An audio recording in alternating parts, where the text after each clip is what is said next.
broadcast, actually. Yes. It's now You ready? broadcasting, so we can let the attendees in. The attendees are coming in now.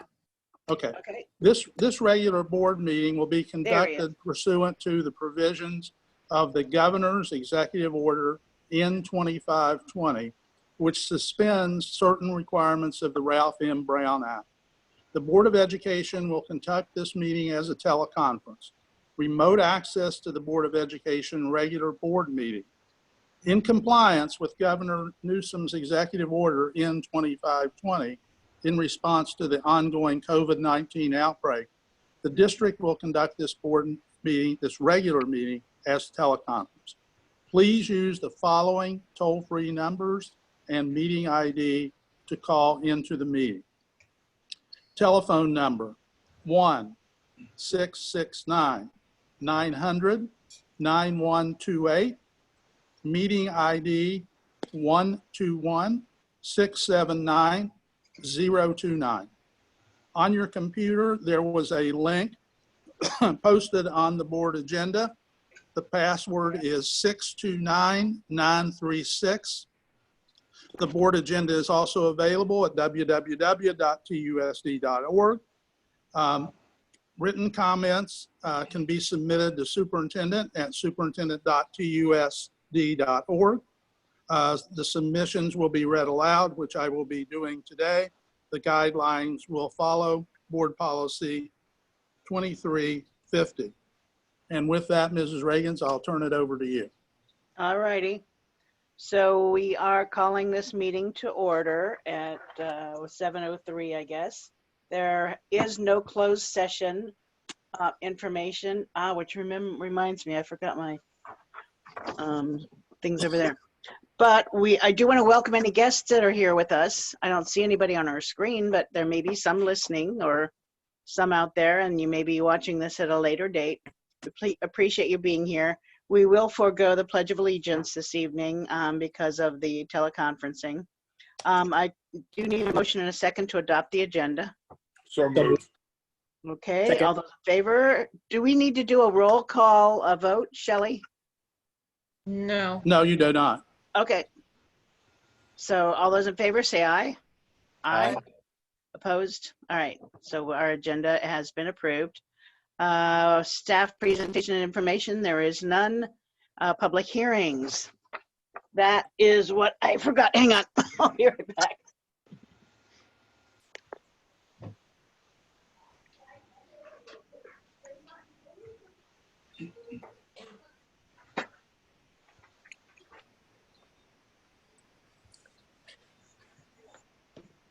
Too many things in too many places.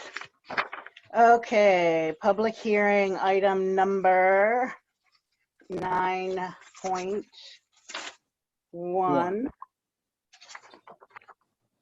And that is is this the right one? Yes, developer fees. Okay, just to make sure I had the right one. Public hearing on the Board of Education of Torrance Unified School District to increase statutory school fees imposed on new residential and commercial industrial development projects pursuant to Education Code Section 17620 for developer fees. This is a duly noticed public hearing. The Board of Education of Torrance Unified School District of the Board of Education of Torrance Unified School District to increase statutory school fees imposed on new residential and commercial / industrial development projects pursuant to Education Code Section 17620 developer fees.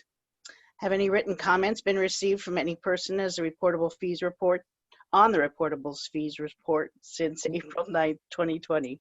We have received no comments. Okay. Is there anyone present here or in our audience who wishes to comment on the increase of statutory school fees or the increase of statutory school fees resolution presented for adoption in tonight's agenda? If so, please write in now according to the instructions that Dr. Mannon just gave or those posted on the agenda. And be sure to state your name. We'll give a little bit of a pause here in case someone is writing a comment. I doubt that there will be, but maybe there will, you never know. Give them about 10 seconds. And I think that is up. Since there is no discussion, I will close the public hearing and announce that the board will be considering the resolution accepting this report in item DA-11.3. That's discussion action item 11.3. And now I have public hearing for item 9.2. The Torrance Unified School District, this is, by the way, the board's initial response on the Torrance Unified School District initial proposal, Torrance Teachers Association for 2019 to 2020. The Torrance Unified School District initial proposal to Torrance Teachers Association for 2019-2020 was submitted at the regular meeting of the Board of Education held on March 16, 2020. Copies of the proposal have been available in the city libraries and the Human Resources Department for review by the public. Public hearing will be held on the Torrance Unified School District initial proposal to Torrance Teachers Association for 2019-2020 at this time. Is there any public comment related to the Torrance Unified School District initial proposal to Torrance Teachers Association for 2020? We have no comments, Mrs. Reagan. Okay, once again, we'll give a little pause. 6, 7, 8, 9, 10. Okay. If there's no response, the Board of Education looks forward to the continuation of cooperative good faith contract negotiations with the Torrance Teachers Association. The board's initial response is to refer the Torrance Unified School District initial proposal to Torrance Teachers Association for 2019-2020 to the board's representative for negotiations. Okay, and that was item, again, 9.2. And then we have one more public hearing, and that is for item 9.3, which is the board's initial response on the Torrance Teachers Association initial proposal for 2019-2020.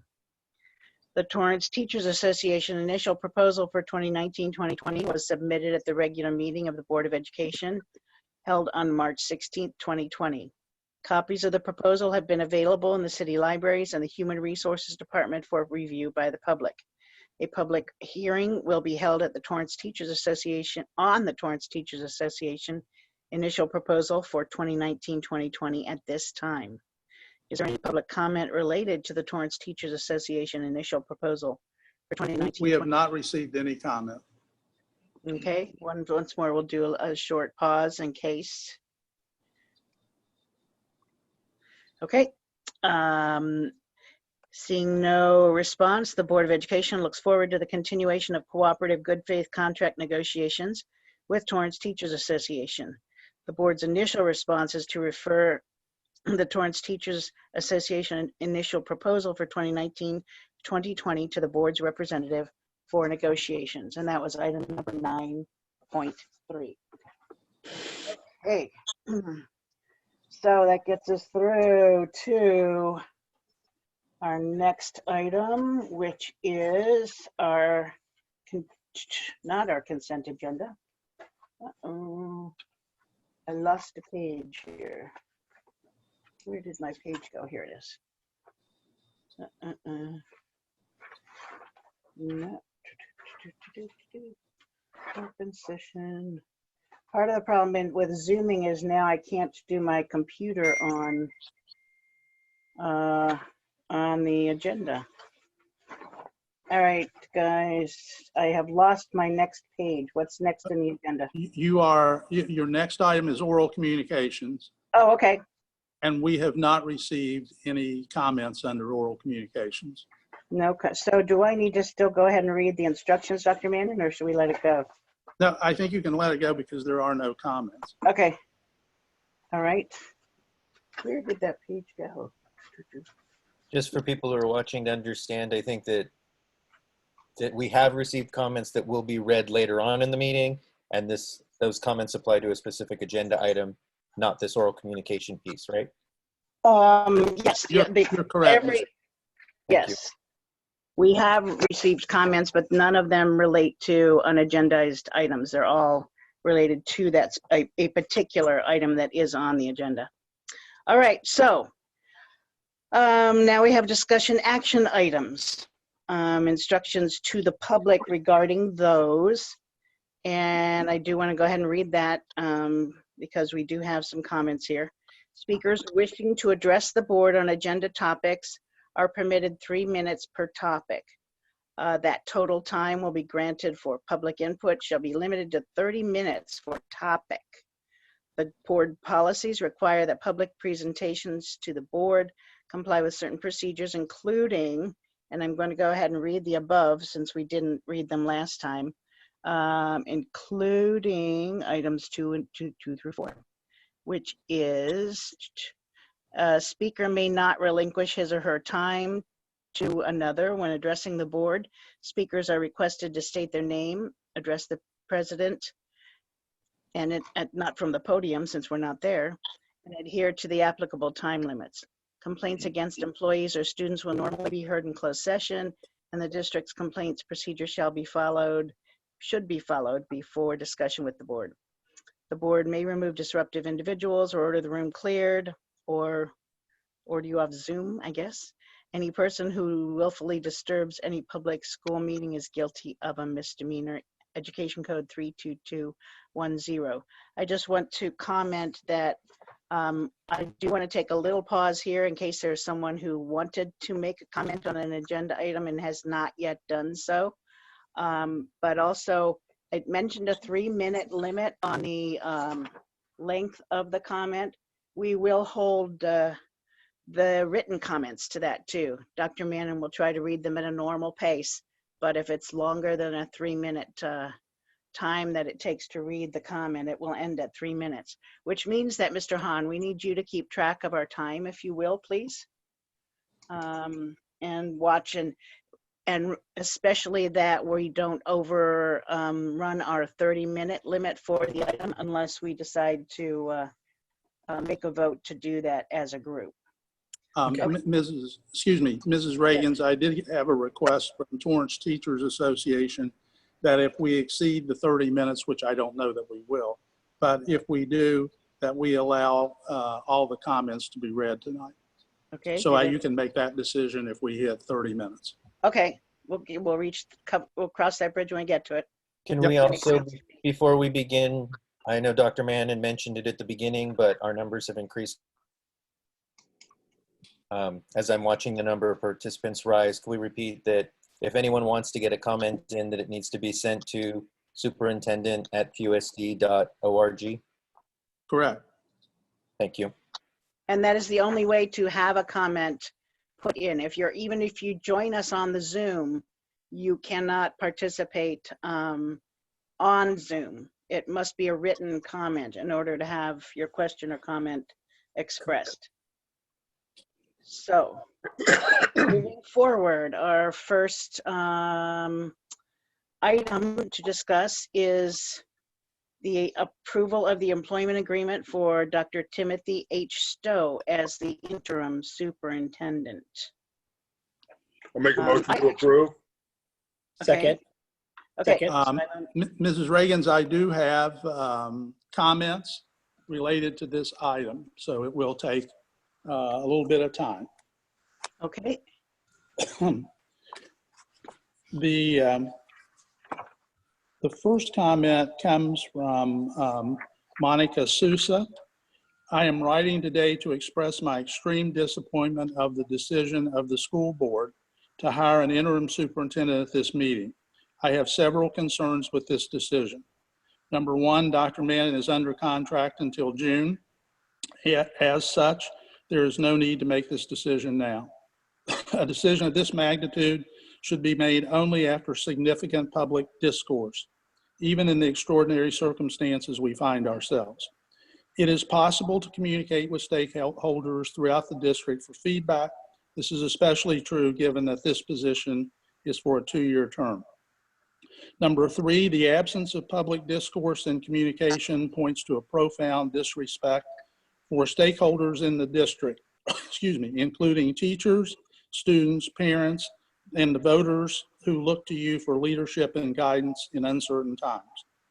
The circumstances of this decision are a betrayal of leadership and guidance in these uncertain times. It says decisions are a betrayal of the trust stakeholders and voters put in you to change the culture of our district. With no respect to Dr. Stowe's credentials, he is a candidate for the permanent position.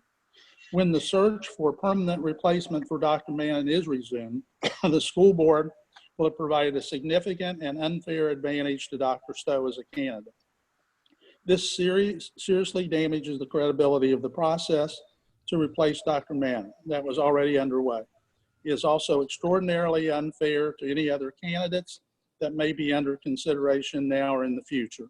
This could be alleviated if Dr. Stowe excused himself from applying for the permanent position, or if he was contractually barred from doing so. I see no such provisions in the contract as provided to the public. For these reasons, I humbly submit that the school board delay this vote until such time as it can undergo a proper, transparent, and public process that respects the voices and needs of all stakeholders. Now more than ever, that is what citizens, students, and educators in Torrance expect and demand from their leaders. Thank you for your time. I received also emails that were exactly the same as this one, and so since the emails were the same, I'll go ahead and read into the record the people that sent them. Carrie Narasaka, Julie Dominguez, Patricia Beepens, Rolanda Havrusmason, Carlos and Walter, Christina Takiata, and Pete McCallum. I also received one from the Reyes family. It is exactly as this letter, however, they left point 1 out. And Patricia Kennedy also submitted a letter which is less verbiage, but the same similar points that were made in this letter. I also have received other emails from individuals. And so starting with those other emails, Chris Phillips, as a TUSD teacher and parent of a TUSD student, I find the process of installing Dr. Stowe as interim superintendent disturbing. It would appear that the district is capitalizing on the current lack of community involvement due to COVID-19 crisis as a means to further their preconceived agenda. My question: why Dr. Stowe isn't in a conflict of interest to appoint someone from a pool of position applicants? Why can't we simply have assistant superintendents work on a group to cover the position duties for 1 year until a decision involving teachers, parents, and public be made? This rash decision will only serve to further erode trust of the district in the stewardship. I have an email from Sarah Duenas. Good evening, my name is Sarah Duenas, parent and a child in North Torrance resident. I am disturbed by the rush to hire a superintendent while we are in the midst of a pandemic. I understand the need to distance, but this matter could have been handled as we shelter in place. The selection should have been narrowed down and scheduled in your timeline, and the school board should have conducted business within the timeline. Schooling has continued as we have rolled into shelter in place with our students and teachers. Why should this selection be any different? While I appreciate Dr. Stowe's service to the school district and I appreciate his credentials, I do question if there is not someone better out there. And I really question why the timeline presented at the start of this search is suddenly off the table. We voted the board based on their leadership. We have all had to pivot and conduct our lives in different manner during the pandemic. Business was conducted as usual in unusual fashions, and the school board should rise above and conduct this decision with a timeline that was given them plenty of time to select a final candidate. If in fact Dr. Stowe is the candidate available, you have done him a severe disservice to not to have continued the process as scheduled. The decision will damage the credibility of the process to replace Dr. Mannon and you will permanently damage the reputation of the school board by taking such an abrupt step. It is also extraordinarily unfair to any other candidates that may be under consideration now or in the future. For these reasons, I request that the school board should delay this vote until such time as it can undergo a proper, transparent, and public process that respects the voices and needs of all stakeholders. Now, more than ever, this is when citizens, students, and educators in Torrance expect and demand from their leaders. Excuse me a second, I have to have a drink of water. All righty, Mr. Hahn, are we timing this? Yes, we are. All right. Okay. My name is Charlotte Sorensen, parent and teacher. I have lived in the Lower Riviera since 1995, and both of my children are the product of the area TUSD education, beginning with Riviera, then Richardson, and now both currently attend South High School. And I am proud of the education they have received and their growth as individuals. During my 4 years spent at home with my children, I had the pleasure of acting as a very regular parent volunteer at Riviera and Richardson. I am currently invested in the school district. Excuse me. As someone who has been both a taxpayer of the area and then a taxpayer with children who attend school in the district and who has never missed a local election vote since moving in '95, I am flabbergasted by the prospect of Torrance Unified School District's board decision to quietly suspend the search for a new superintendent and ease Dr. Tim Stowe into the position for a 2-year interim position as acting school superintendent. This decision not only violates the stated claim of transparency within the school board's decision-making process, but is truly an underhanded attempt to bypass the system that has been placed in place to conduct an unbiased search for a school superintendent to replace the outgoing Dr. Mannon. My suggestion is to ask Dr. Mannon to continue in the position that it takes to complete the candidate search. As a taxpayer, I would like to know that the $26,000 that was spent on the candidate search will not be wasted or has been provided as a cover for the ability to sneak school board's preferred incumbent members. Considering the budgetary shortfall the district has anticipated for TUSD, it would be a poor form to use the people's funds with such disregard. My teacher friends within other school districts are equally stymied by the prospect of this happening. Thank you for continuing TUSD school board meetings, albeit virtually, to ensure continuity and forward process. I strongly feel that your decision to quietly appoint Dr. Tim Stowe as interim school supervisor is a deceitful and underhanded way to conduct business. I have an email from Renata Anwalder, and who's lived in Torrance for over 50 years. I have 4 grandchildren currently in the district. It has come to my attention that at the last board meeting, the board decided to elect Dr. Tim Stowe as interim superintendent. Dr. Mann is still in office until June, and there are other candidates who will have a difficult time competing with someone who is already established. Also, it seems the vote did not include any input from teachers, parents, children, and concerned citizens. There is no rush. It is important that all voices be heard. Respectfully, Renata Anwalder. Have an email from Mrs. Ramos. Dr. Mannon, please accept and read the following comment for tonight's board meeting regarding the possible naming of interim superintendent. My name is Christina Ramos. While I reside outside the district, I'm a veteran teacher at Magruder. I wish to speak about the agenda item below. Because of the COVID-19 closures and distance learning, I wonder if this is the reason that an apparent rush to judgment is being made without conversations with the stakeholders of this district or their approval. This all seems contrary to your previously stated intentions. Furthermore, offering a 2-year contract seems like you have made your choice already. Why did the district spend $26,000 of taxpayer money to do a nationwide search for someone new if you were going to appoint someone from within the district anyway?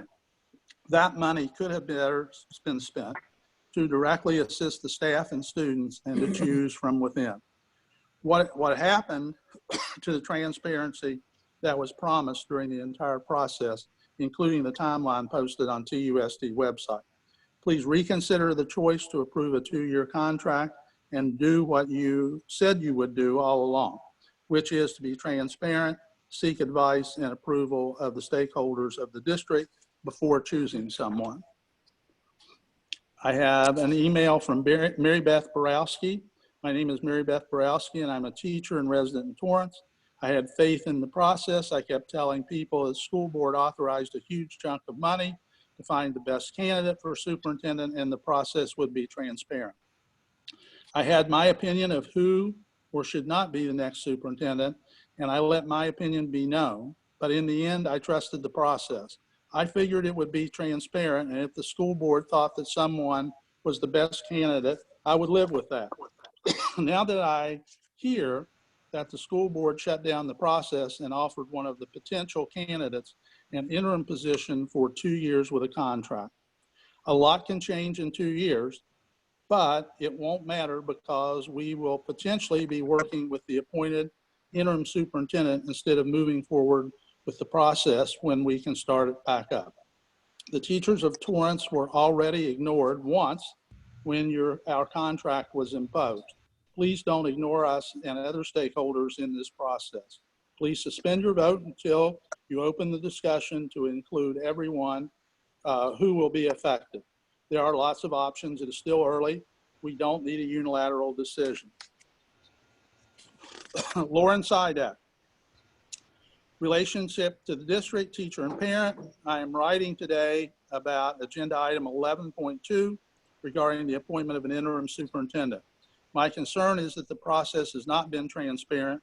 2 years is excessive for the position, and that decision does not validate input of all stakeholders.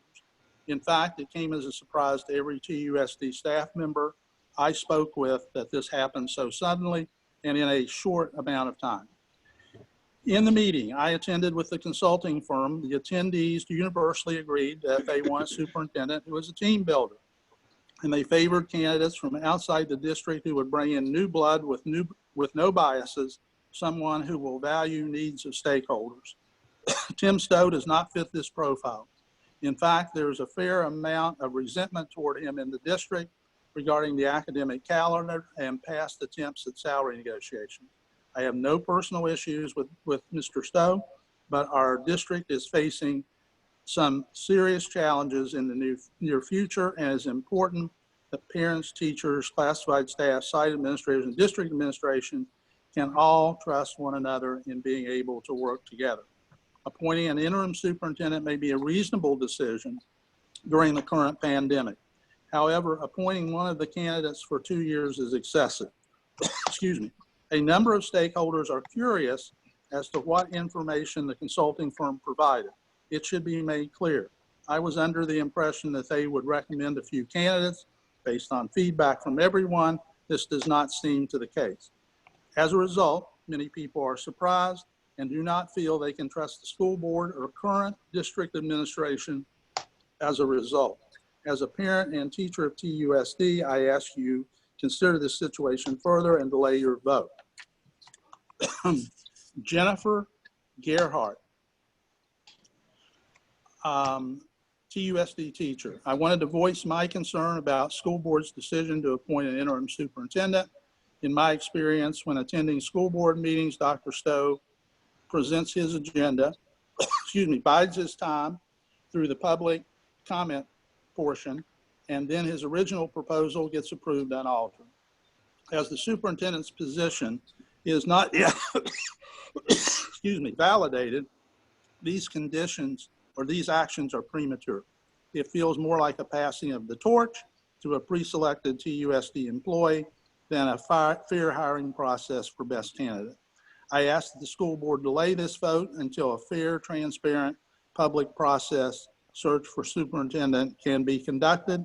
Barring that, Dr. Stowe should recuse himself from this position. Teresa Brown, teacher. I'm writing today to express my disappointment in the school board and to encourage you to postpone the vote. Excuse me 1 second. I was shocked and dismayed to hear the school board was rushing decision which does not need to be made at the board meeting. Dr. Mannon has until June 30th to complete his current contract. There is time to interview and scrutinize candidate for the position of superintendent. It is imperative the process is followed. The community, parents, and teachers need to be part of the discussion. Let this meeting be one in which you give stakeholders information so differing points of view can be shared. This decision needs to have a fair and public hearing. Thank you for your consideration. I now have a rather long email from Julie Schenkel, Torrance Teachers Association. Dear board members, I am Julie Schenkel from the TTA Board of Directors. I am writing to express my disappointment in the board's motion to name an interim superintendent at this time. When you embarked on the search for Dr. Mannon's successor, the board made clear its goals to engage in a transparent and fair process that included from stakeholders. Tonight's action erases your hard work to rebuild bridges, communication, and trust. Your action tonight invalidates a fair process in a future search for superintendents in the following way. By suspending the process and completing a search for an interim superintendent without transparency. By hiring an interim from within the pool of candidates, a decision made solely in closed session in late March with no public knowledge, they're stripping any future process of validity. By abrogating the work of the independent consultant hired to conduct the search, thereby making the expenditure of over $26,000 of taxpayer funds appear to be a waste. By feeding the distrust that has plagued this district in the past board because you are tossing aside public input gathered in good faith and stifling input by skipping any formal announcement suspending the process. You've opted for a unilateral process instead of an inclusive interest-based process. By throwing aside the candidate profile compiled from stakeholder input. By exploiting a crisis in the name of expediency to avert your established process. By locking TUSD into a 2-year contract that has no contingency language to change the terms to meet quickly changing needs. 2 years is a long interim with no built-in flexibility. While TTA leadership agrees the search should be suspended in the short term, we feel that naming an interim from within the pool of candidates negates any future attempt at a fair search process. We expect in a fair process that anyone who is interested and qualified for the position has a fair shot. While this action item on board's agenda may seem expedient, it is not your only choice. Tonight, I ask that you preserve the process by 1, postponing tonight's vote to seek stakeholder input. 2, adding contingency language providing timeline flexibility to start the hiring process at any time within the 2-year period if certain criteria for normalcy are met. 3, considering administrators past or present who have not submitted their names for candidacy. And 4, properly informing stakeholders what the new hiring process will be moving forward. Time. Thank you. Should we make a motion? Should we make a motion to let them finish? If you would like to, You will need to do that. Yeah, can I make a motion to finish then? Just I will, you can. I will second that motion. Okay, there's a motion and a second to continue and let the comments be finished. All those in favor say aye. Aye. Aye. Opposed? Okay. Continue, Dr. Mannon. Thank you. My next email is from Deborah Bush, president of the Torrance Teachers Dr. Association. Mannon, did you finish the last email? It seemed like we interrupted you in that email. No, that was the end. Okay, that was the end. Okay. Yep, that was the end. I am submitting my message to you in the midst of a crisis that has taken over not only our district or state, but the nation. I cannot express how disappointed I am in the actions being considered here tonight at this virtual school board meeting. Over the last 3 years, I have continuously been speaking about the lack of transparency in the district, important decisions, programs, and spending being pushed through without stakeholder input, because the TUSD administration believes they know what is best. Here I am again with the same message. I have ensured the teachers within TTA that this time things would be different with regards to the school board and district being transparent through the search of finding TUSD's new superintendent. As of March 13, when the COVID-19 crisis hit Torrance and we were changing overnight the way we deliver instruction, the rules have changed. A process that once in the light for all to see is now being dealt with in closed sessions without any transparency or stakeholder input. It is egregious to think that the school board is making a decision tonight without even announcing that the process has changed. TTA did ask the school board president, Terry Ragins, to consider suspending the search at this time and see if Dr. Mannon could continue to see us through some difficult times. Little did I know that that decision and decisions were already made in closed session for everyone to find once the agenda was posted. Disappointing, disrespectful, and certainly not transparent. So many questions. How is trust supposed to be built with actions like this?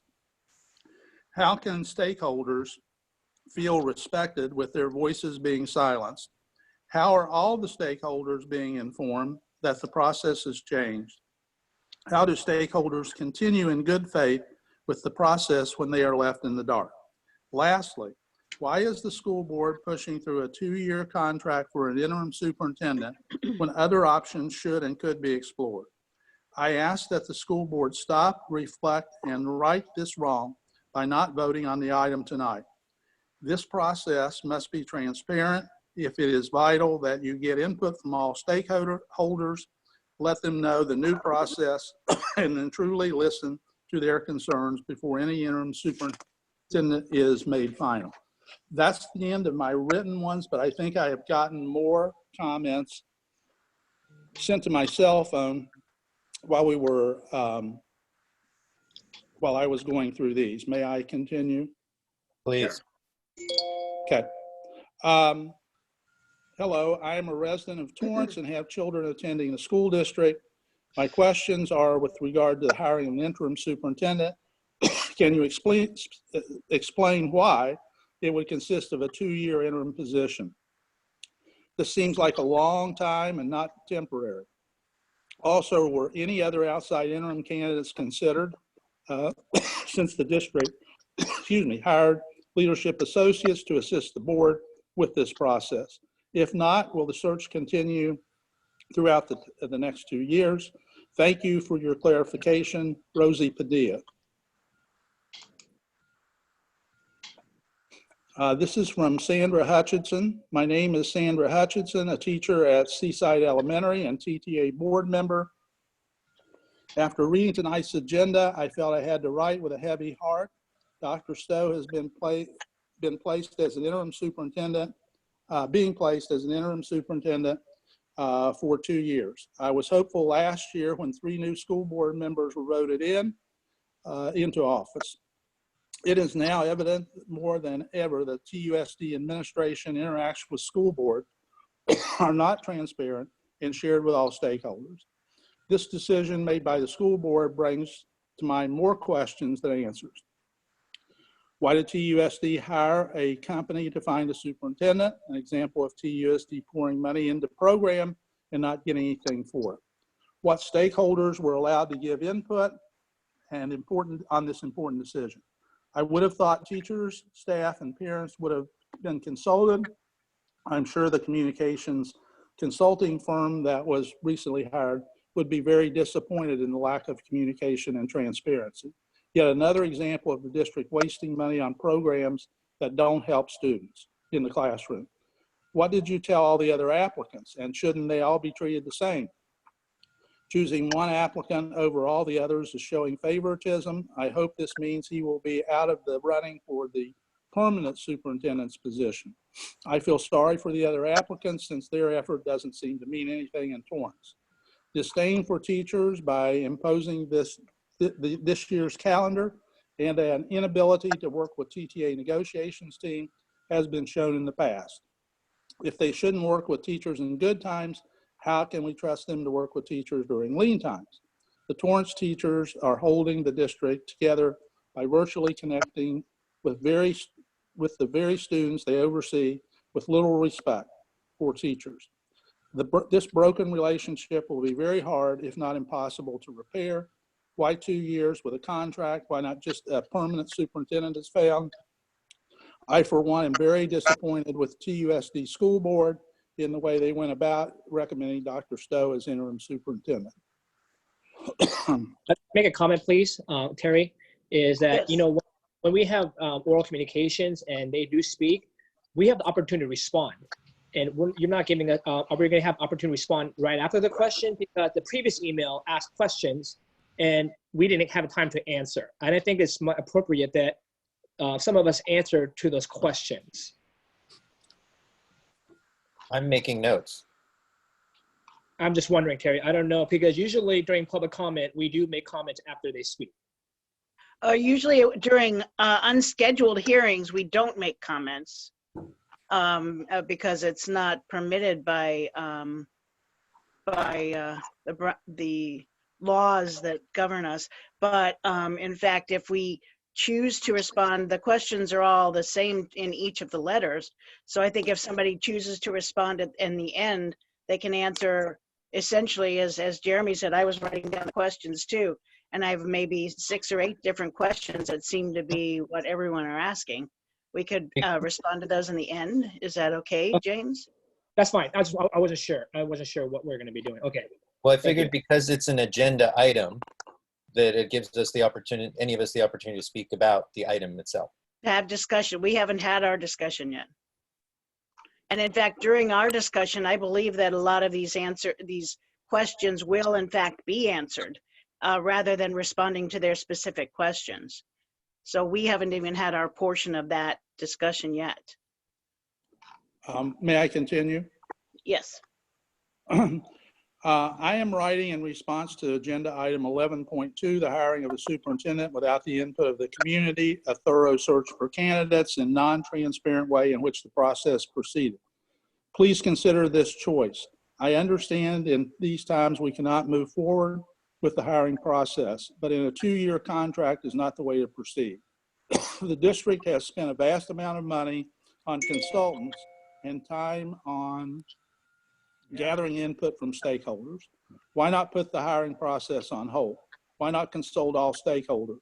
I feel the decision will divide the community because the way it was done without input, with wasting $26,000 and betraying the trust of all parents and teachers. This is from Teresa Lavelle, a TUSD teacher.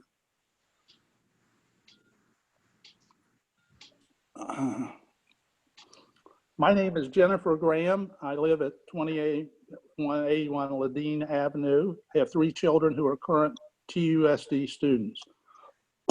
First of all, I understand we are going through extraordinary times. However, this does not excuse the board from not making the information public.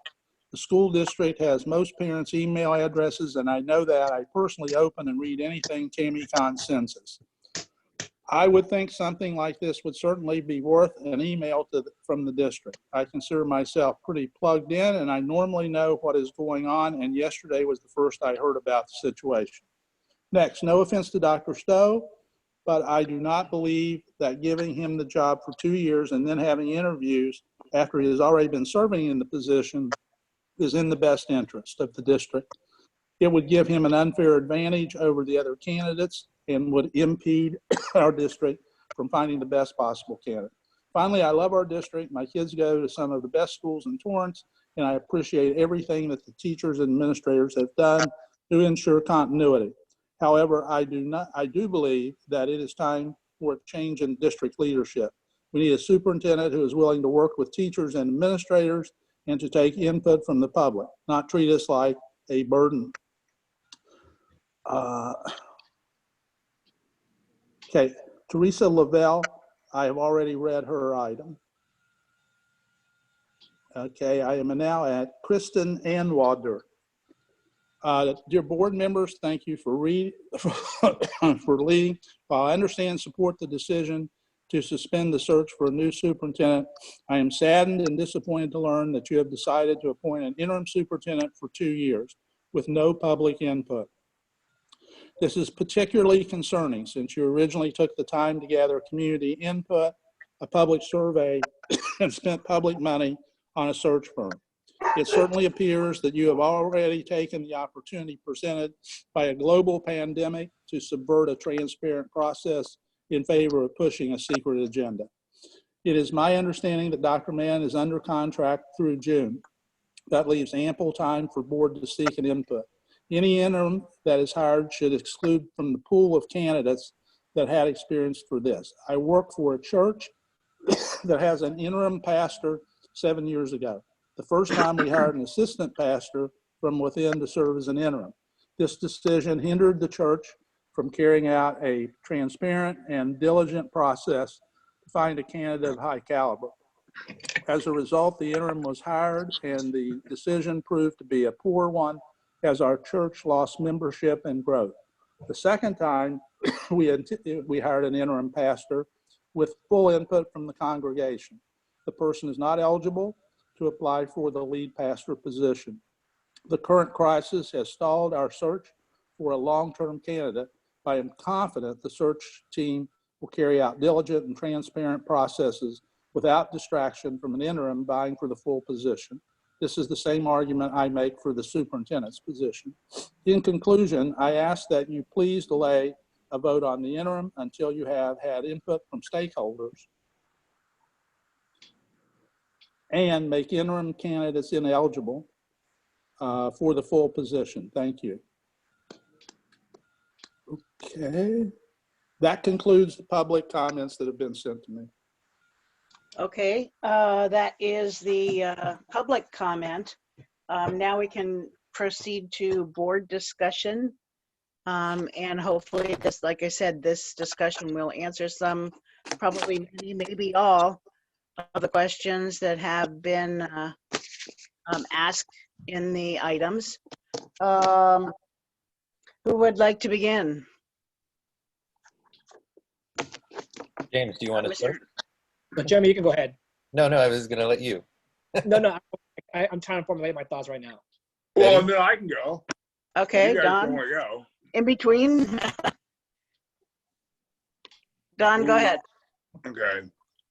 You know, I keep hearing a couple of things, and after 12 years, I kind of maybe I'm going to push back a little bit.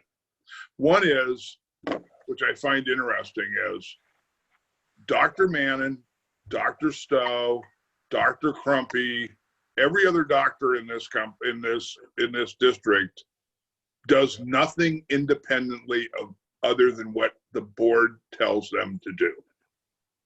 There seems to be a misconception that the superintendent or the assistant superintendent or the CAO just willy-nilly goes out and does things and then never really talks to the board about it. You know, if it was the board's decision to change the calendar, the board is asked their opinion on raises and all the other things that go on. So if you want to hate somebody for all that stuff, then you better hate the school board, because whoever's giving you that message is merely the messenger. They're not making any independent decisions. By law, they can't even do that. So that's number one. Number two is, you know, I'm getting to the point now where transparency, when it's brought up, is only brought up when you disagree with my decision. You know, I find it interesting because we followed the entire process that we said we would talk about. We took all the community input. We saw it all. We had meetings and meetings and meetings and public meetings and online and every different way that we could think to do it. And the board saw those comments. Now, the world dramatically changed since the 1st of February, but we saw all that data. And there was nothing in this process that was done any differently than what we did in the process, other than we got it done a month early. Okay? You know, and then I got a couple of comments on top of that. You know, when we started this superintendent search, you know, back in January, personally, I was just going to sit back and see how everything kind of sorted out. And frankly, kind of take my cue from the newer guys and gals, because they were going to lead the district after December 2020. I'm not going to run for re-election. My concern was always the budget, because that's probably what worries me the most of this organization.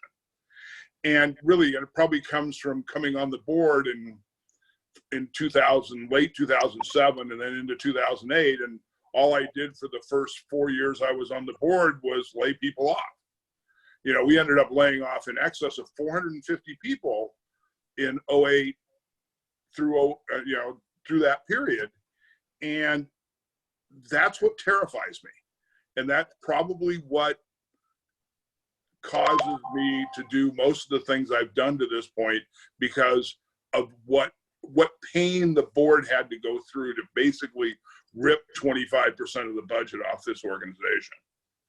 And I know the new people, the new board members, all wanted to hire a new superintendent that would do new things and be exciting, and they would go through the process and find out all these new educational programs and other things that would go on going forward. Unfortunately, that's probably not an option anymore. Not when we're going to cut budgets that I'm hearing from the governor that are cuts deeper than 2008. So, you know, if we're sitting in a situation where solvency is your number one concern as opposed to other things, you make different decisions. The world changed from the 1st of January until the 20th of April. Changed quicker than anything's ever changed in my entire life. You know, everything's gone out the window in the last 6 weeks. You know, and so we've got to rethink what we're doing. You know, it comes down to, if it's gonna, let me tell you a story about why I think experienced leadership works right now as opposed to somebody new off the street. When Dr. Mannon was hired in 2015, I saw him walk into a Chamber of Commerce board meeting because I was president of the chamber. He didn't know a soul in town, okay? But he was the new soup, so, you know, he's going around town and he's on the board of directors of the chamber because he's on the superintendent. Well, then all of a sudden I hear he's going to run a school bond campaign. And he's still flailing around a little bit as he goes through this process because he's brand new in the community. And what he didn't know at the time was in March or June of 2016, there was going to be a rather contentious mayor and council race that was going to suck up all the time or all the space that we had to talk about passing a bond. But he wanted to do it because the board had told him to do it, and I volunteered to help him in that endeavor, and basically we got our butts kicked because you didn't know the way things work locally. And so 2 years later, in 2018, or 2008, school bonds were passed, and Dr. Mannon has passed $500 million in school bonds and been rather successful at it. But what the moral of the story is, it took him a couple of years to figure out how this community worked. It took him a couple of years to figure out how all the different intricacies of a relatively big town works. We don't have that kind of time right now. The governor's going to tell us in a week or two that we're going to have to hack X number of dollars out of a budget, when 2 months ago we were looking at a COLA increase. We were complaining that it went down 0.5%. Well, now we're just hoping that whatever the cuts come, that they're doable.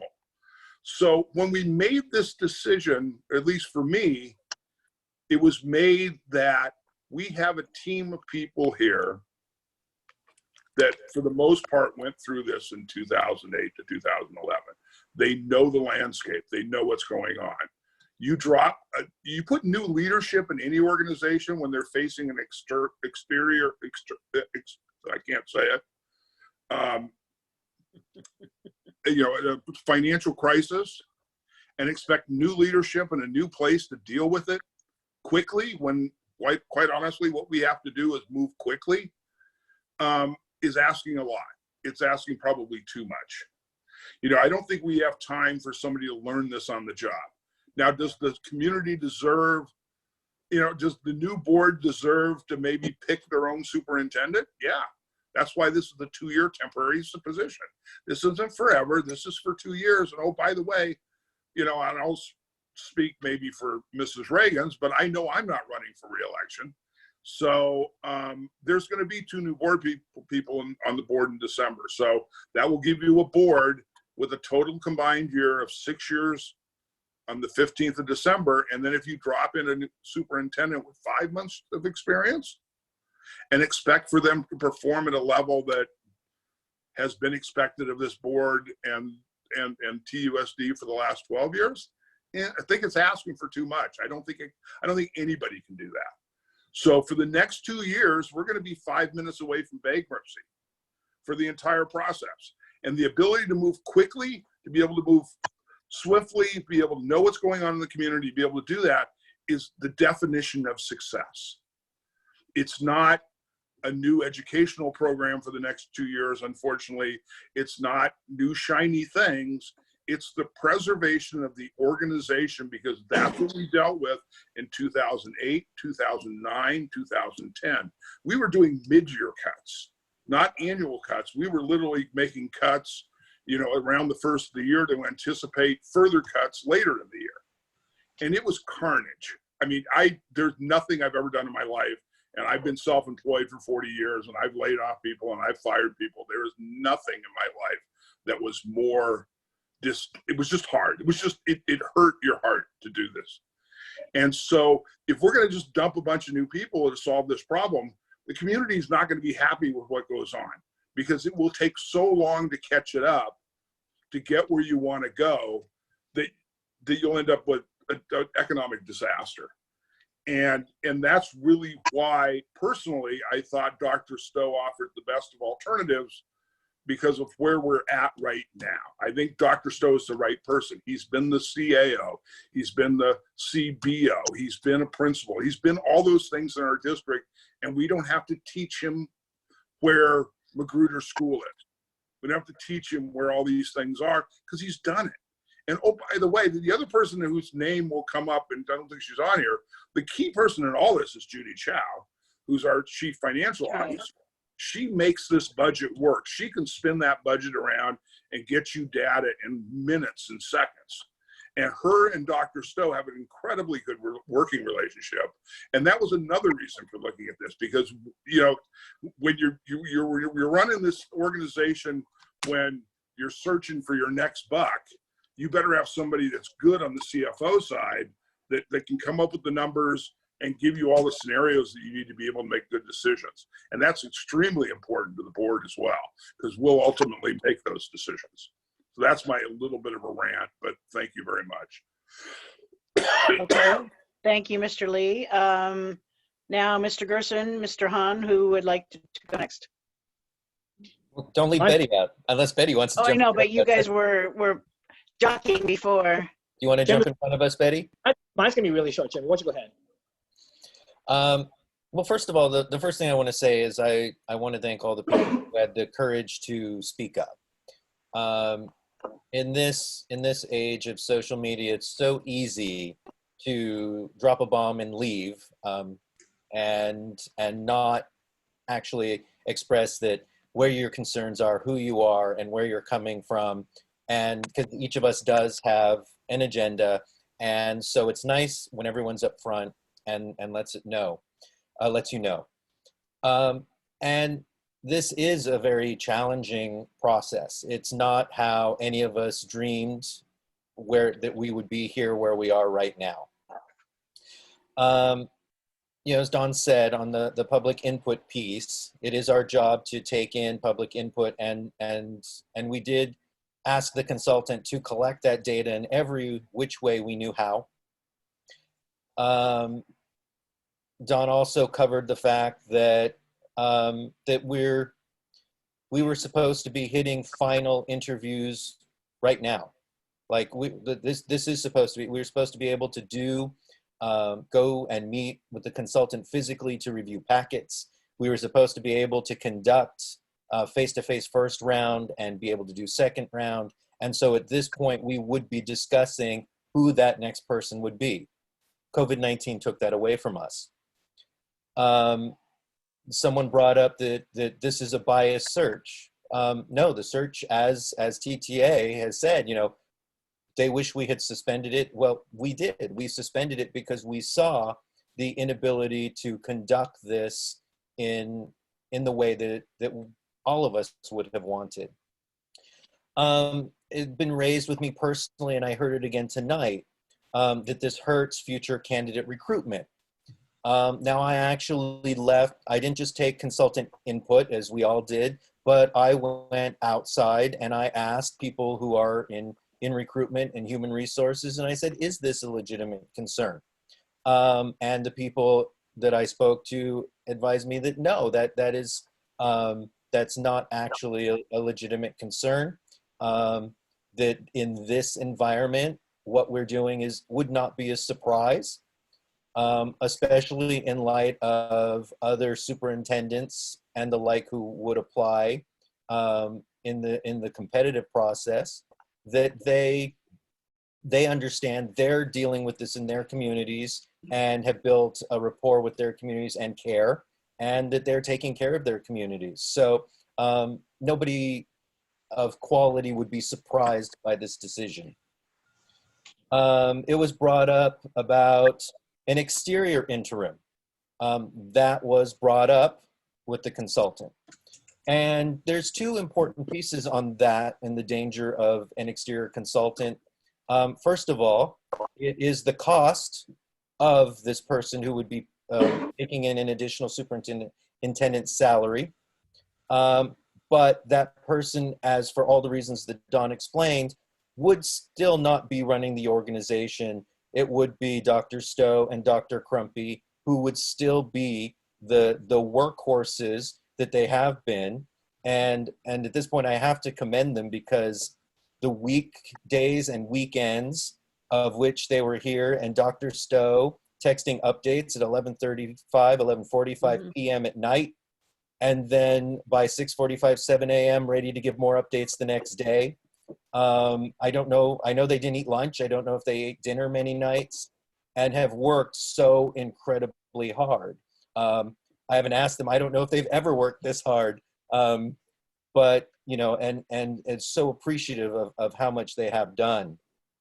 The other issue with a temporary interim from outside is these people are retired superintendents, and their retirement forbids them from making too much money. So we would be rotating external, possibly every 3 to 6 months until such time as we could continue the process. The number of pitfalls along the way in this conversation are numerous. This position has been extremely interesting in just when you're in crisis, how you're constantly, being second guessed at every decision that you make. It was amazing when this worldwide pandemic started, that everyone and everywhere was saying, in an overabundance of caution, we're going to do this.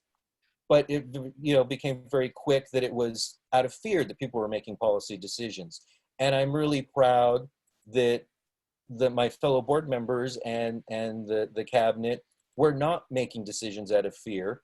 They've been very paused, very conscientious in every decision, and I've been, felt good about that. When I think about, as we had to close schools, and we had the benefit of our cabinet, that had constant video and telecommuting conference calls. They were constantly on with the California Department of Education, constantly on with the Los Angeles County Department of Public Health, LACO. They have their own networks. Dr. Mannon was constantly communicating with superintendents around the county. You had Dr. Stowe with his Chief Business Officer Network. We have Dr. Crumpy with her Chief Academic Officer Network, who were all giving us information. At least I know I was receiving information. Thanks to my wife, I got to watch in real time the decision-making process of the University of California and the University of Southern California. I want to thank some friends that I had whose children work at our two major hospitals, Torrance Memorial Medical Center and Providence Little Company of Mary. Thanks to them, I was able to get real-time information, because I have to tell you, I wasn't sure if the county Department of Public Health was receiving and reporting accurate information, but it was in fact really good information and accurate. Because of a communication that I got, I was able to give Dr. Stowe kind of a 48-hour heads up that it looked like there might be a statewide shutdown. And 2 days later, we had the safe at home order.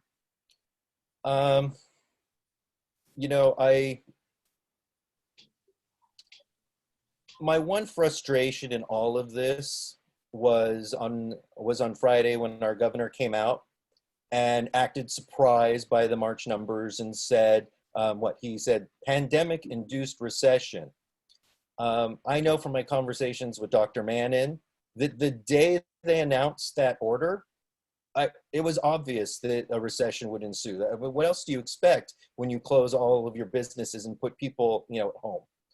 So, when the mayor just announced that city workers are going to be taking 26 days of furlough, but acting surprised, I don't think most of us were surprised.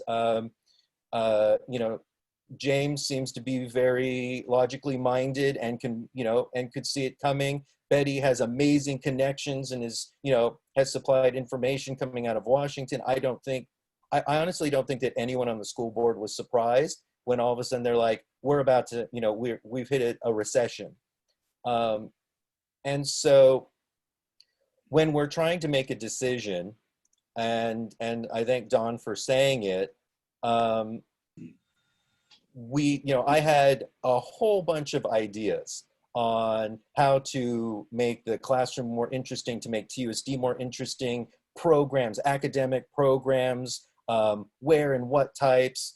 I love when Dr. Stowe, as I was talking about this, and he was talking about the expansion of our foreign exchange student program, which is very profitable.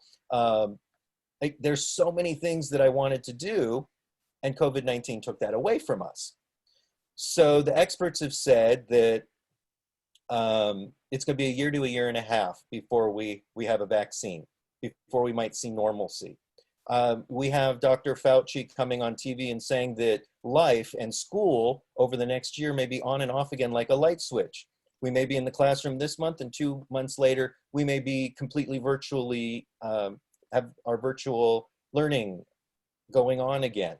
There is so much uncertainty right now in how COVID-19 is going to be. And if we do get a vaccine by next summer, will we have access to it? We're seeing how long it takes to create the tests for COVID-19.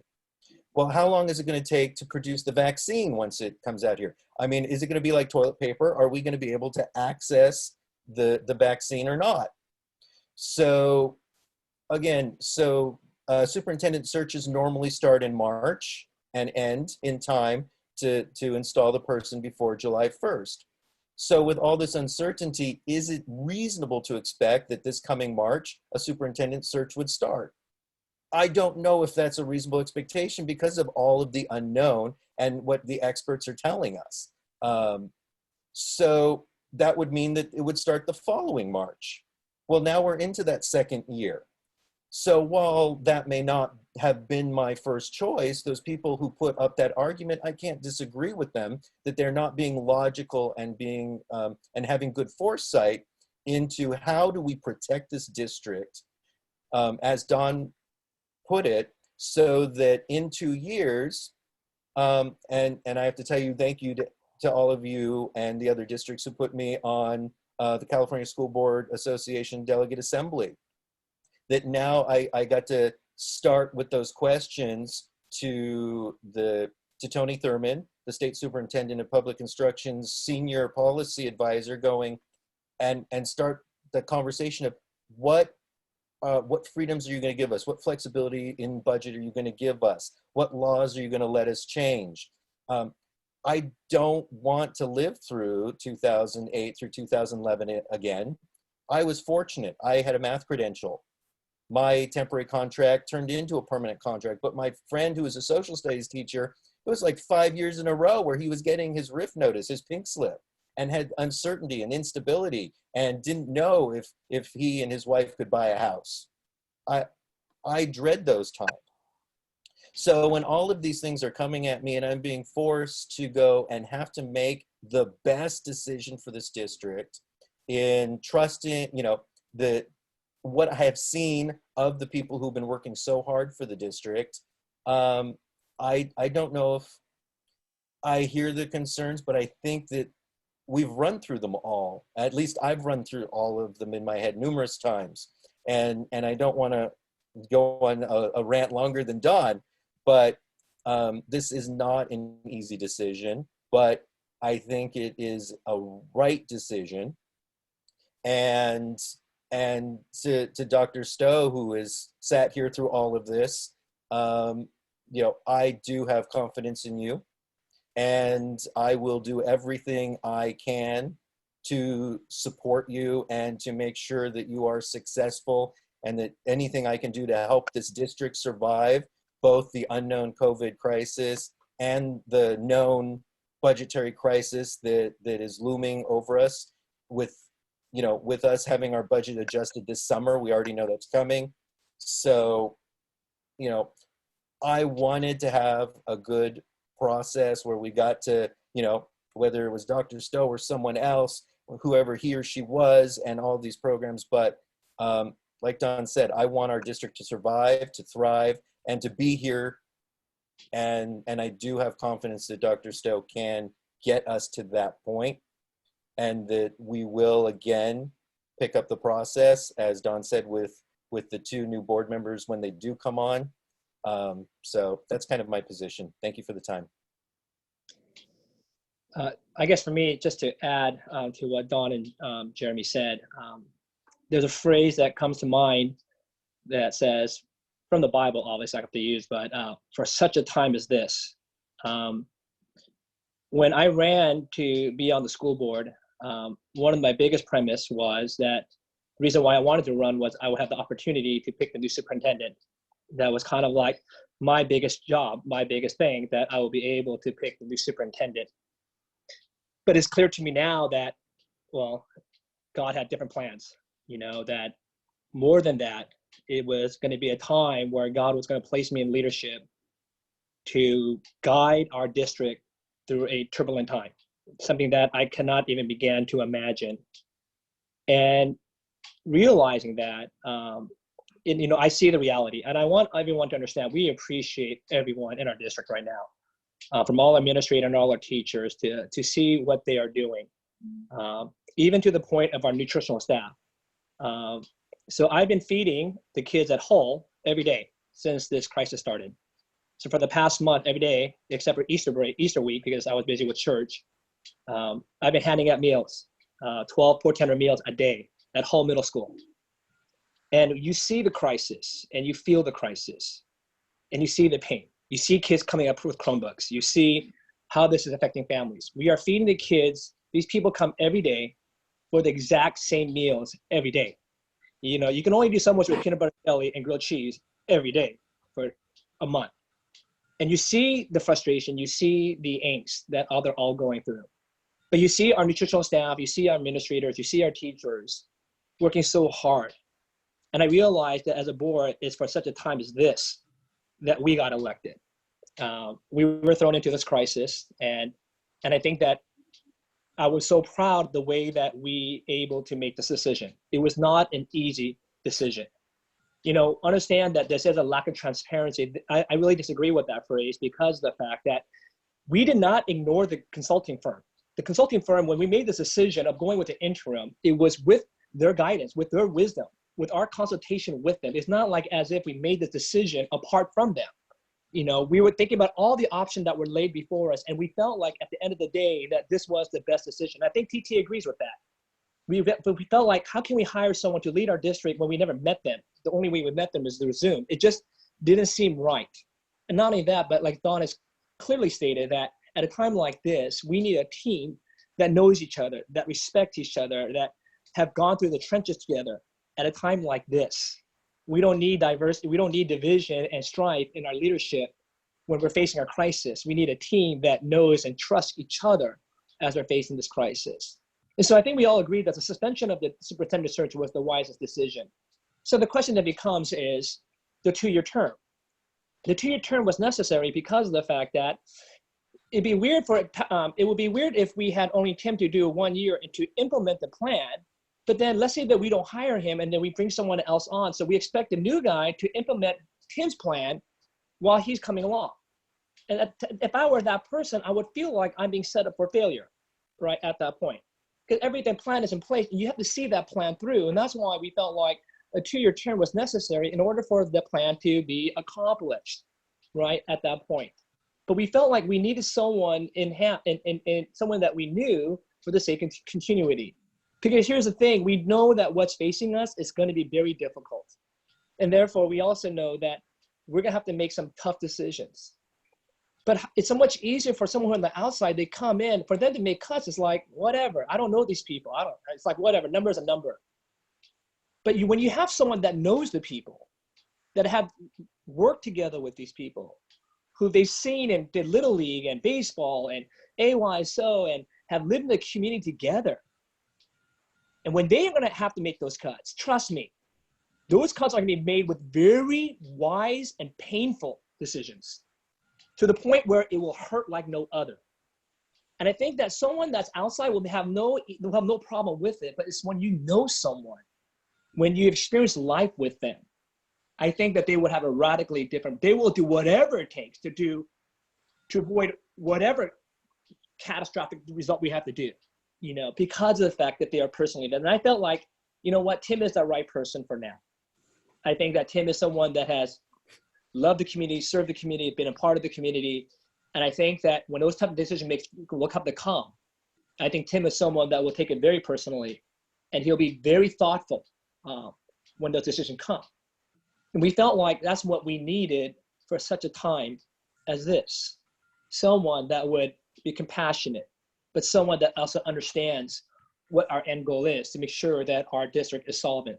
Someone who has already made tough decisions, and I think one of the challenges is that somehow that seemed like some of the comments was this subversive pre-planned decision to have someone already in mind to become superintendent. This is all part of our plan. That was not a part of our plan. If you understood the decisions and the things that we had to think about in our discussions, you would be very proud. And I think that you would agree with what the decision the board has made at a time such as this. And that's why I'm proud of our board members that we collectively thought this thing through, and we felt like we made the best decision. At the same time, you're saying that, you're making this unfair for all the other candidates that are out there. But the thing is, so often, no one has also mentioned how unfair this is to Tim. We're throwing Tim into the fire, right? You are asking this guy to make sure that we are be okay in 2 years when we know basically hell is coming. And so we're bringing this impossible task on this guy. And you're saying that this is not fair to him? I think, if anything, this is unfair to him. If anything, I'm grateful that Tim is willing to take on this role. Because at the end of the day, you could say that we are setting him up for failure because we are throwing him in the midst of this crisis. So my thing is, no. If anything, rather than looking how we're being unfair to everyone else, imagine if you were Tim Stowe and that you were in the superintendent, and then you're about to face this crisis and you're going to take on this role as an interim, that you're not even given the title, but you're going to take on this role. My thing is, I give my hats off that Tim is willing to take on this role, and I'm thankful for that. And I think that, at a time such as this is where I think that rather than finding division and finding, disagreement, this is when we really need to come together. We will get through this together. This new normal that we are facing is unknown. But I think that there has to be that rebuild of trust, and I guess, I don't know how else that we can show that trust. But I think that our leadership have demonstrated an ability to lead at a time like this. And so to me, I'm grateful that Tim is taking on this role. I think it'll be a challenging role. At the same time, I hope that the teachers and our administration and everyone in the district will understand that this was not an easy decision. This is a decision that we wrestled with, a decision that we knew that we would face a lot of criticism by. But at the same time, we felt like we need to make a decision, and I believe that we made the right one. And I hope that all of us would see that. And I'm looking forward to seeing where we'll be in 2 years, and how this will all turn out. And I sincerely believe if we all work together, this will turn out to be okay. And so that's all I have to say.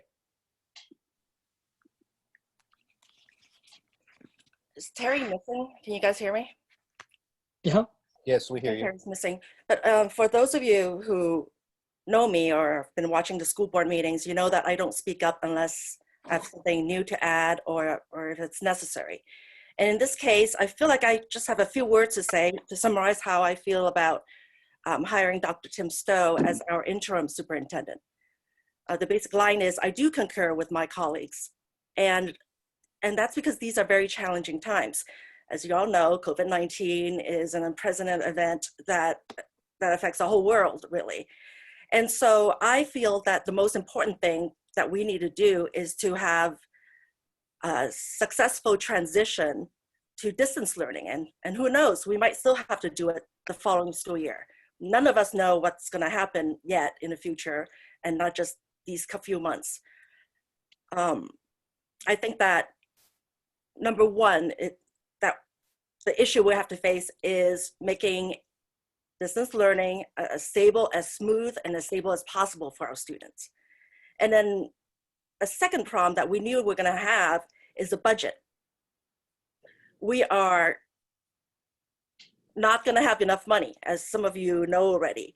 And Sacramento is not giving us enough money that we're supposed to have. And who knows what COVID-19 did to the governor and the legislature, how they're going to allocate the money to districts like ours.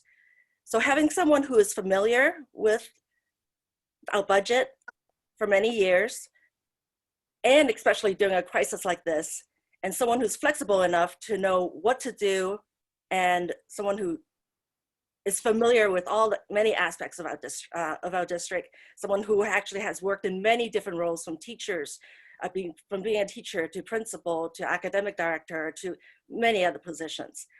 I think it's very important that we have this continuity, be able to do the right thing in terms of the budget, and make it hurt the least as possible.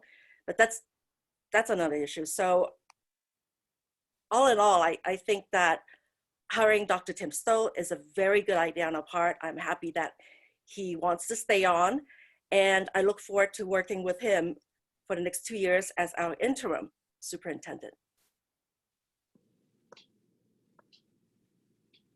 I think we lost our president, Terry. I do not see her. I don't see her either. Well, Betty, as vice president, it's your duty to take over. Great. Awesome. Yeah, All right. You might give a couple of moments for Mrs. Ragins to try to get back on. I've got her on my If that's phone. possible. Oh, thank you, What Gil. was that, Gil?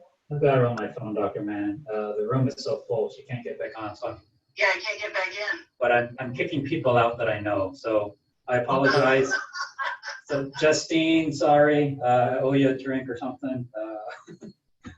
So I can let Terry back in. Otherwise, if you can hear her through my phone, I'll let her speak.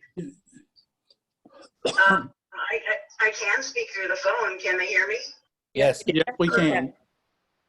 Anybody home? Yeah, they can hear you, Terry. Okay. So Betty, you were just speaking, right? Yes, I was. Okay, sorry, I actually missed your portion because I got kicked off. And I heard most of what both Jeremy and James had to say. I'll have to watch the tape for yours, Betty. Okay. But I just wanted to add, and this may be a repeat, and I apologize if it is. Like I said, I didn't hear all of the entirety of the previous comments.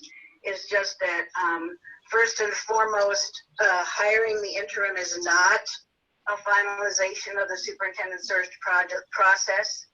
The official process is being put on pause, and the board in 2 years will decide if and when and how and what to resume or restart the process after these critical 2 years of survival.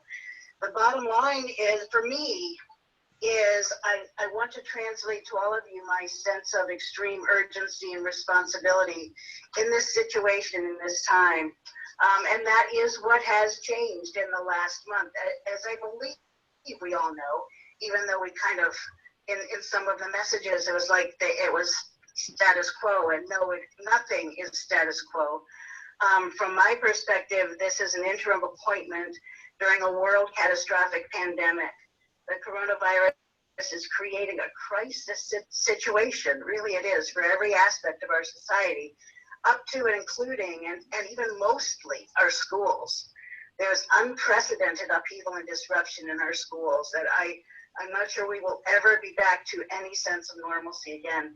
It's that drastic, and there's an even worse outlook in the near future and the distant future. So I truly believe that choosing to hire a familiar, committed, experienced team member to ferry the district through the morass ahead is the best decision right now. I agree with TTA that we had to suspend the process because it wasn't going to be able to be completed at this point in time. But we did need to solidify leadership, and I believe we need to do it quickly so that people don't believe that they're in limbo, so that we have some stability and consistency and continuity. And there is some decision-making ability here to be able to move forward. I hope that everyone can feel confident, as we do, that this particular action is the best choice for right now, for the most successful survival for our school district. And I truly believe it is down to that important aspect. All the while preserving the best education we can for our students, since that is obviously our goal. So I hope everyone can join us in an effort to be collaborative and get through this thing and keep the district whole, as well as solvent and capable. So that was all I needed and wanted to say. And as I said, if any of us repeat, sorry about that. Were there any other comments from any other board members at this point? Anybody? No, Terry. Okay, then are we ready to move forward with the vote? I believe so.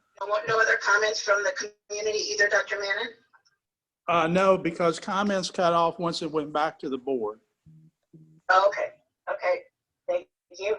So we have a motion and a second to approve the employment agreement for Dr. Stowe as the interim superintendent.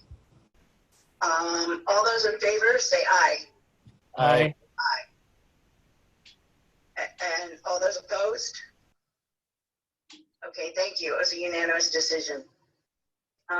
So we will move on to the second discussion action item, which is adopting the resolution number AS 08-19/20 of the Board of Education of the Torrance Unified School District to increase statutory school fees imposed on new residential and commercial/industrial development projects pursuant to Ed Code number 17620, which is developer fees. Dr. Stowe, you want to take that for a minute while I try to sign on here? Ms. Ragins, we need a motion and a second. Okay, motion and second. So moved. Second. Okay, it's been moved and seconded. Now, Dr. Stowe. Thank you, Mrs. Ragins, members of the board. First of all, on that previous item, I want to thank you for your support and for that of the community. We have certainly challenges ahead of us, and we will face those together and we will come out stronger on the other side. I truly believe that, having worked and lived in this community my entire life, having children in the community, I know firsthand the impact that that parents are going through. And I want to express to you how humbled and honored I am for this opportunity. I know it is on this other item, but I do also want to express the resilience and incredible stories that we've seen throughout this. We have teachers that have found ways to keep student learning at the forefront while they're in a new environment. Our classified staff, as was mentioned, stepping up and really on the front lines, feeding children, keeping our buildings safe, and making sure that the families and students still feel engaged while our physical buildings are closed. We have administrators leading the learning. They're finding new ways to support staff and students. Everybody's coming together, and it's a tremendous time for this district, and one that will provide strength for all of us as we come out. There's a lot of people that are working very hard, and for that I want to thank them. So on this item in particular, this is a standard statutory school fee item that we bring to the board every year about this time. We go through a biannual study, and the results of that study take into account all of the different construction that's going on. They look at our school sites and the capacity and make recommendations, and this is what the recommendation is.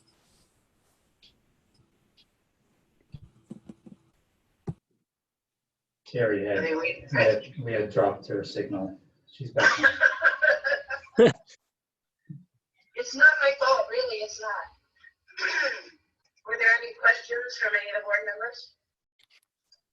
No, but due to the significant number of drop-offs after our last vote, you might be able to log back in, Terry. Yeah, I'm trying. Trying to get back. That's why I was hoping I could get back in. It looks like it's working now.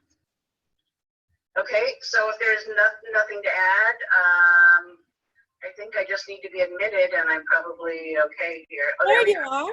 We see you. We see you now. I'm hanging up on you now. You know, everybody except for James is wearing pants. That's a good sign, I guess.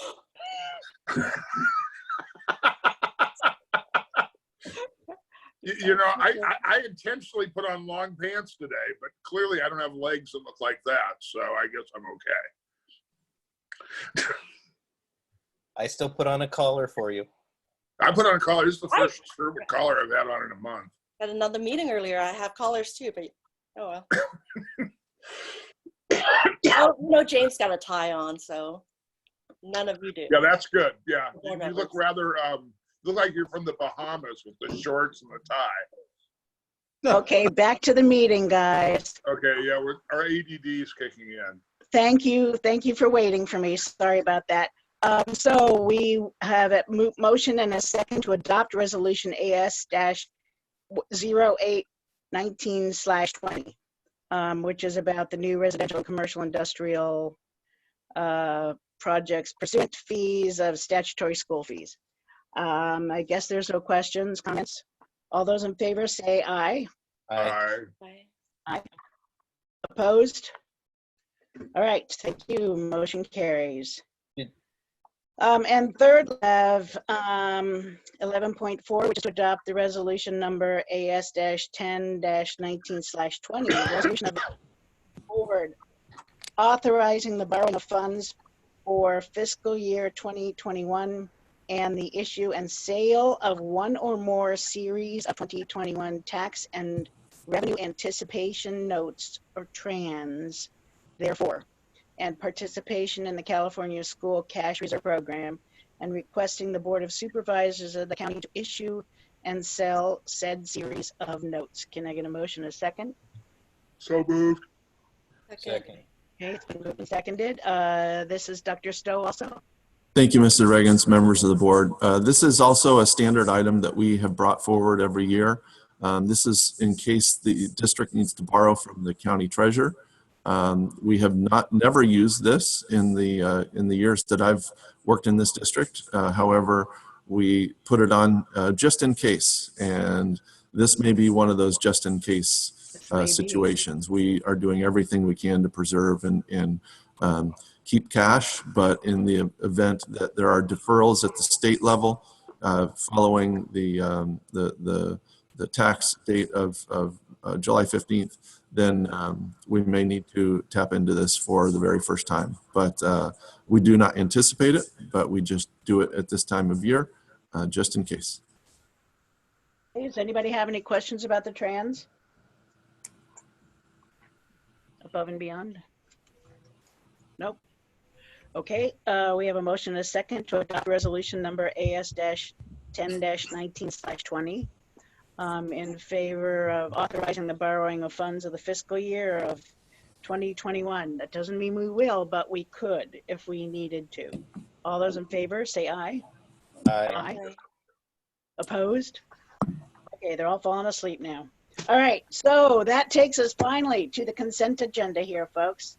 I'll make a And- motion to approve all the consent items 13 through 19 inclusive. Did anyone want to consider anything individually? That was a no. Okay, No.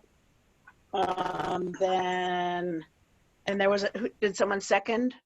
I will Sorry to hear. second. Okay, so there's a motion and a second to pass all of the consent items as listed. All those in favor, say aye. Aye. Aye. Aye. Opposed? No. Okay, motion carries. Moving on to,